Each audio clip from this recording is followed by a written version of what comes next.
ആരാപ്പ വരുന്നേ? ബഷീറിന്റെ പാത്തുമ്മയോ? തിരി ചുട്ടു വിളമ്പിയല്ലോ മുത്തൊളി പാത്തുമ്മ. അതോ നമ്മളാട് പള്ളിയും പഴിച്ചിരിക്കുണ്ടാവുമല്ലോ അവിടെ.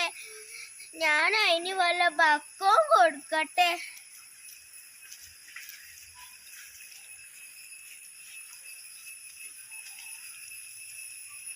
പത്തിരി ചുട്ട് വിളമ്പിയല്ലോ മുത്തൊളി പാത്തുമ്മ.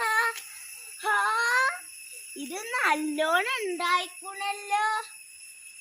ഇന്ന് ഇതന്നെ ചോറിന് കൂട്ടാന്. അല്ലോ, എല്ലാരും ഉണ്ടല്ലോ ഇവിടെ. എന്താപ്പത് കഥ? ശരിയാണേ.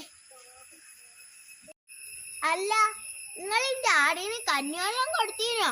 എൻ്റെ ആടിന് കഞ്ഞിവെള്ളം കൊടുക്കണ്ടേന്നില്ല. എൻ്റെ ആട് ഇവിടെ ഉണ്ടായിരുന്ന പേപ്പറും ചണ്ടിച്ചവറും എല്ലാതും തിന്നിക്കണം. ഇനിയിപ്പോൾ എൻ്റെ ആടിന് കുറച്ച് കഞ്ഞിവെള്ളം കൊടുക്കാഞ്ഞിട്ടാ. പറഞ്ഞോ ഇന്റെ ആടൊന്ന് പെറ്റോട്ടെ. എല്ലാരും എന്റെ ഒപ്പാണ് വരും. പാത്തുമ്മ, എൻ്റെ ആട് പെറുമ്പളേ ജി സുബൈദ താത്താന്റെ കാര്യം ഒന്ന് പറയണം കേട്ടോ. സുബൈദ താത്താക്ക് കുറച്ച് പാല് തരാൻ പറയണം കേട്ടോ. തരും. ഒരു അടി വെച്ച് തരും ഞാൻ.